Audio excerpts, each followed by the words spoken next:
হৃদয় মারা গেছে আজকে। সংবাদটা আপনারা ইতিমধ্যে হয়তোবা শুনেছেন।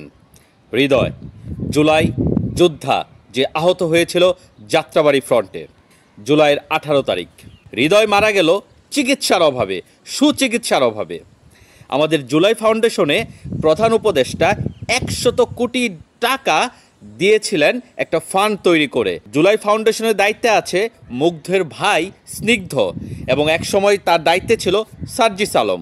আমার প্রশ্ন, হৃদয় চিকিৎসার অভাবে কেন মারা গেল? এনসিপি যারা রাজনৈতিক দল গঠন করেছে এবং যাদের এই রাজনৈতিক দলের মূল ভিত্তি হচ্ছে জুলাইয়ের গণঅভ্যুত্থান, জুলাইয়ের শহীদদের রক্তের উপর দাঁড়িয়ে আছে এই রাজনৈতিক দলটি, তাদের জবাবদিহি করতে হবে। তারা তো ভোট চাইতে আসবে আমাদের কাছে, রাইট? এই এক্সপ্লেনেশন দিতে হবে হৃদয় চিকিৎসার অভাবে মারা গেল, আদারওয়াইজ পিটিএ লাল করে দিবেন ভোট চাইতে আসলে, লাউড অ্যান্ড ক্লিয়ার।